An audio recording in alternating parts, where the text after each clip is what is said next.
Hey everyone, I just finished filming this review but wanted to drop in for a quick note to put in my edits.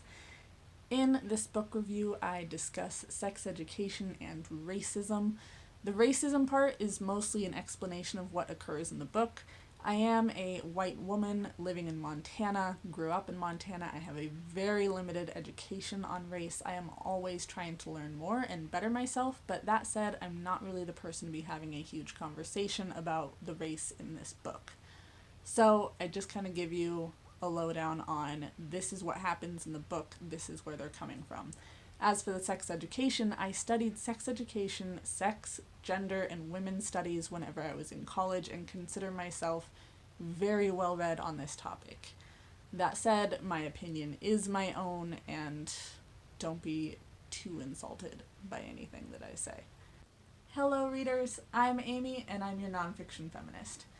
Today I am talking about Alicia Arian's Towelhead. I cannot tell you how many times I have reshot this review, not because of technical difficulties, but because of my educational background in sex education, sex, gender, women's studies, all of that. I think I've been trying to turn this review into something that it isn't by trying to kind of turn it into a book review / sex education lesson. Ultimately, I had a lot of really salty tangents and the video didn't really come together, so I'm going to try and stick with just getting through this book, which also, reviewing this is really emotionally draining, especially having done it as many times as I have. But that said, in the future, I would love to explore sex education and literature more on this channel, so we'll see how that turns out. For now, let's get on to the review. I like to structure my reviews with premise, plot, world building, and character, but today we're going to get started with the trigger warnings. Oh, the trigger warnings. There are so many. Are you ready for this? Emotional abuse, victim blaming, sexual abuse, pedophilia, rape, terrible parenting, manipulation, xenophobia, racism, bullying, poor sex education, sexual coming of age, pornography, menstruation, sexual and menstrual misinformation, racial slurs, child abuse, and verbal abuse. That is quite the list. This book is very traumatic, it's a little trigger happy, but that said, it has a point to it. It has traumas and triggers for the sake of having a conversation with the reader and teaching a lesson on parenting, sex education, and just being okay with your teenagers being teenagers and doing what teenagers do. When you're a teen, you're going to be curious and you're going to explore, and teenagers need to have information on how to approach all of that safely, as this book lets us know. So, premise, we meet Jazeera. She is 13 years old, she has an Irish mother and a Lebanese father. We start off the book with her living with her mother and her mother's boyfriend.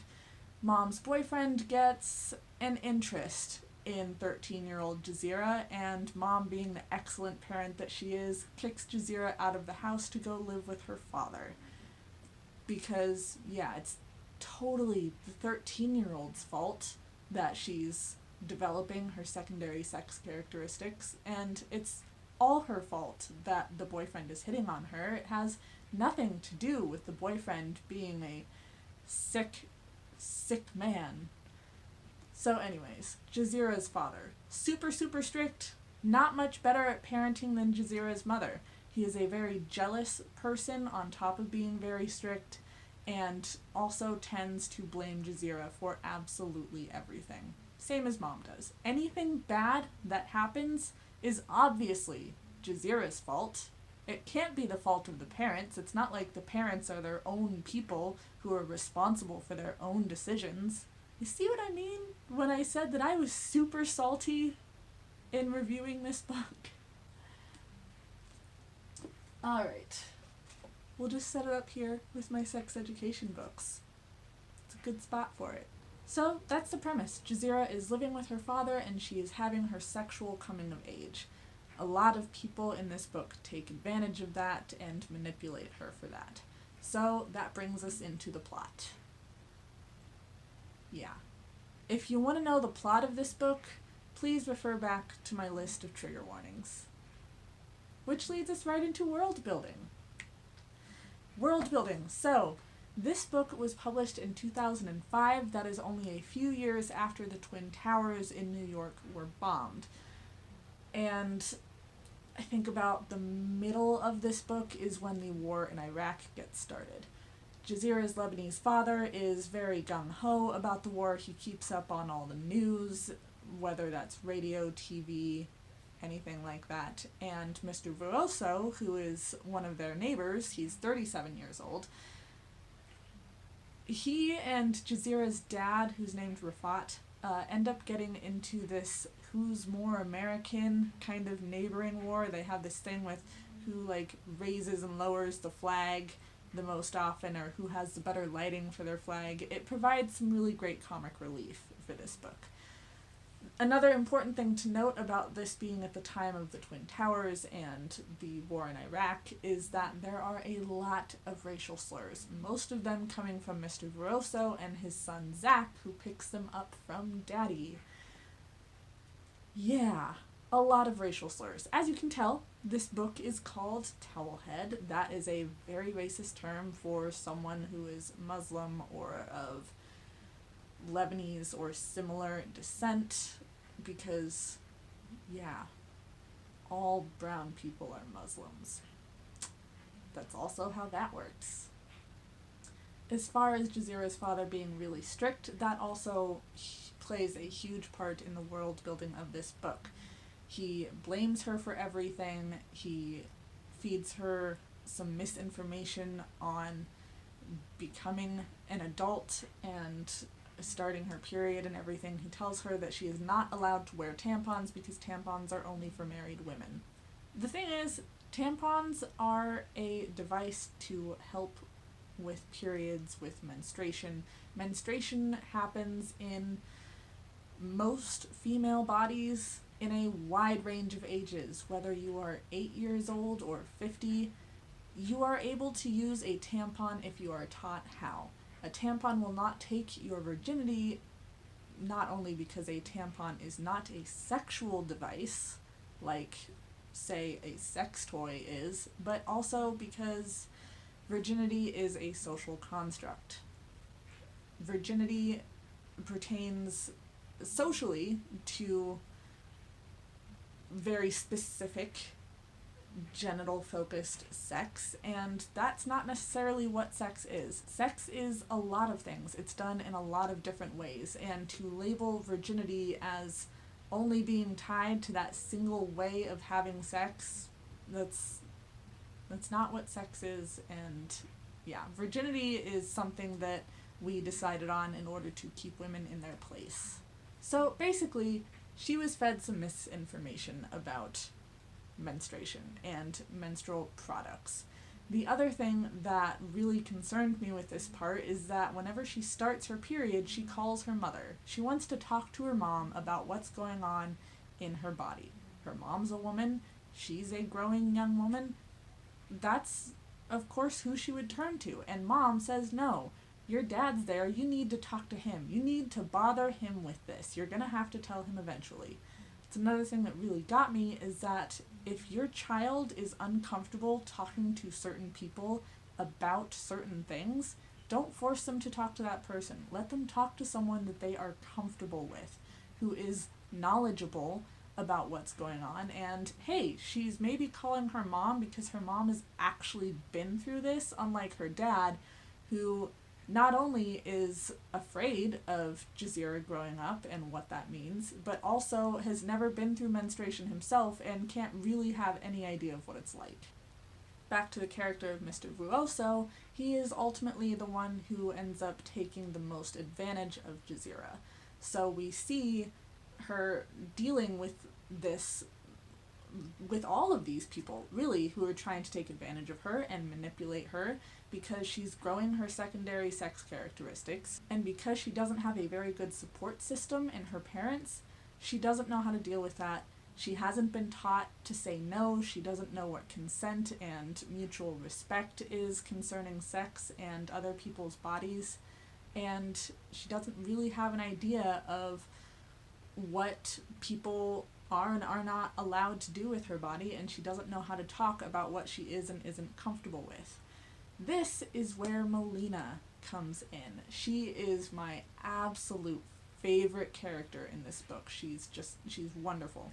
She is a newlywed who lives across the street from Jazeera, and she has recently become pregnant with her first baby. She sees Jazeera struggling whenever Jazeera asks questions about tampons or about sex, and she really takes her under her wing. As a Christmas gift at some point in this book, she ends up gifting her a book on teens and their growing bodies, and just, it's a sex education book, and I think that's amazing. I think that's what all kids and teens need, is a book telling them what's going on with their bodies. At the very least, and this is what Jazeera didn't have, at the very, very least, every child of any age, really, the younger you teach them this, the better, they should have a basic knowledge of consent and mutual respect. Even just start with family members. If your child doesn't want to hug their uncle, don't force them to hug their uncle. Let them know that it's okay to have that physical boundary and to not want to be a hugger, or not want to be a handshaker, or just want to interact with certain people and not others. That's okay. They're allowed to say no to that physical and mental contact if it's really bothering them for some reason. Just have a conversation on it. So as far as Jazeera's parents go, a big thing in this book is victim blaming. They blame Jazeera for everything. Not only things that Jazeera was actively involved in, but if a parent made a certain decision that didn't turn out well, it was automatically put on Jazeera and made into her fault. So going through this book and seeing Jazeera having trouble speaking up about the things that are happening to her and the things that she's going through, it's no wonder she doesn't speak up about it, because if she does, she's blamed for it. She's not allowed to be a child. She's being treated as if she's an adult, but everyone's putting all of their problems off on her as well. That's a lot to deal with at that age, and like I said, terrible parenting on its own is kind of a trigger for this book, because it's some pretty extreme bad parenting. Along with that bad parenting comes a really toxic parent relationship. Not just Jazeera's relationship to her parents, but her parents' relationship to one another. Mom will be on the phone with Jazeera and say, "Hey, you tell Dad this awful thing that I have to say about him," and vice versa with Dad to Mom. That's really not okay, and that kind of sets up the communication problems between Jazeera and each of her parents, as well as her parents' communication with others. They're very much in their own little worlds. They don't want Jazeera talking to anyone else about their problems. They don't talk to anyone else about their problems, and they really close Jazeera off from the rest of the world, as well as closing themselves off from the rest of the world. And in all of this, a way that Mr. Rosso ends up taking advantage of Jazeera is that he has Playboy magazines stacked in his closet. And Jazeera is the babysitter for his son, Zach. His son, Zach, is a really terrible kid, not only for picking up the racial slurs, but he also sneaks into Dad's closet and takes the Playboys. While babysitting, Jazeera sees this, and not being able to get him to stop because he's a very defiant boy, she ends up joining him in looking through the magazines. Mr. Vuoso really ends up taking advantage of this, and that's another way in which Jazeera was really easily manipulated, is that rather than having information from a reliable source like her parents or Melina, who did her best but didn't know what was going on because Jazeera didn't know how to talk about it, Mr. Vuoso ended up being the person who would give Jazeera the information that she was looking for. He really takes advantage of that, thus the trigger warnings. Considering that I said the plot and the trigger warnings are pretty much the same thing, I don't think I'm really spoiling too much more here. Lastly, we have the characters. There is Rafat, the Lebanese, very strict, jealous father. Her Irish mother, don't remember the name, but that's okay. She wasn't mentioned as much. I don't actually know if we end up ever learning her name. She's also pretty strict and very, very jealous, obviously, because she kicked her daughter out of the house because Mom's boyfriend was hitting on her. Melina, the wonderful, wonderful newlywed pregnant woman who takes Jazeera under her wing, gives her the sex ed book, really tries to be there for Jazeera, does her best through all of these situations, lets her know if you need to talk about something, you can talk to me about it, gives her a key to her house so that she can go there and use Melina's house as a safe space. Another really important character in this book, and someone that I haven't mentioned yet, is Thomas. Thomas is one of the only characters in this book who is Jazeera's same age. Thomas is a boy that she goes to school with and eventually ends up dating, which causes a real problem for Dad. Thomas is black. And Jazeera's father, at one point, has a conversation with someone about how Lebanon is considered a part of North Africa. It's at the very, very northern kind of tip of North Africa, around like Egypt and Jordan and Israel.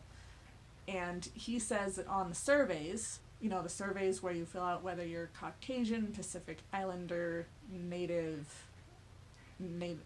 African American, whatever they list there for races, he says that North Africa, where Lebanon is considered white, and therefore he ticks the box on Caucasian for those surveys.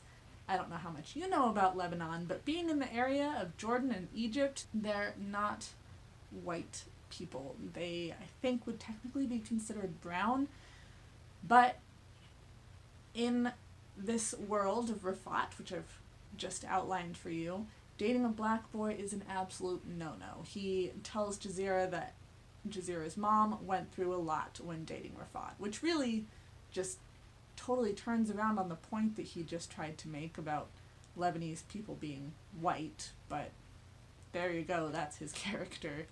So another part of the racism in this book, besides coming from the fact that Jazeera is half Lebanese while her father is full Lebanese, is the fact that Jazeera is dating a black boy and Dad has a huge problem with that. It also seems to be specific to black males, but that's only because of something that Rafat said to his daughter Jazeera, where he says that it doesn't matter what female friends she has as long as she is not dating a black boy or hanging out with a black boy. There's also someone, he's in the political system around the time of the war with Iraq. I don't recall his name, but he is a black man in politics, and whenever Rafat is watching the news or listening to the radio and this black man comes up, he always has an issue with it, and Jazeera starts to kind of connect the dots a little, where it's like, hey, maybe it's not just that he doesn't like this person, maybe it's that Dad is racist. And Dad ends up catching on to that and being like, you can't call me a racist, I just don't want you dating a black boy. Suffice it to say, the racism in this book gets pretty wacky and pretty complicated. So, in spite of all of the trauma and the triggers and the racism and the misinformation that goes on in this book, I actually really loved it, and it was definitely a 5-star read for me. This book took the traumas and the triggers and had a conversation with it and made a point about it, and I absolutely loved it. But I can't recommend this book to everyone, and really, unless I know you really, really well and have a really good idea of your particular tastes, I can't recommend this book to anyone until I get to know them better, because I don't know what's going to trigger you, I don't know what part of this is really going to get to you, and really, until you read it, you might not even be sure. I will say that I actually first became aware of this book whenever I was, I think, about 14, and it wasn't even the book. I was staying in a motel with my mom. We were off on a mother-daughter vacation, of which we have many, and she turns on the TV and the movie for Towelhead comes on. I didn't know what it was called at the time, but we watched it together, and whenever it would get to a part that was really upsetting, I would have her change the channel, and then I would get curious about what was happening, and so I'd have her change it back. She didn't really say much during this movie, she just kind of let it go on, and it was like one of my lessons in sex education and respect and consent, and I'm really glad that I got to see it. I was curious about what the movie was called because I wanted to know more about it. I hadn't really seen the beginning of it, And I ended up spending years searching different phrases, trying to find what that movie was that I saw. It's not a very well-known movie or a very well-known story. Eventually I did find it, and I learned that it was a book first. I finally, this year, got the book, and this was the book that I used for my backlist book challenge prompt of the book that has been on my TBR for the longest. It hasn't been on my physical TBR for the longest, but it's the one that I've been wanting to read since I was 14. And I wasn't disappointed. I really learned a lot from this book, and this book has a lot to say. So if you think you can handle it, I would definitely recommend checking this out. Also, another point on the fact that I was 14 when I first became aware of this story. If you really want to have a conversation with your kid on respect and consent and sex education, it wouldn't be a terrible idea to use this book. I'm not saying let your kid read it alone, but maybe get a copy of it. You can each read the first chapter and have a conversation about what happens. Give it a couple days to sink in and for your child to ask more questions, and then read the next chapter. Don't necessarily have them start reading it when they're 8 years old, but whenever they're becoming a teen, this could be an awesome conversation starter if you are up for it. So that's all I have for you on this at the moment, and I will see you in my next video.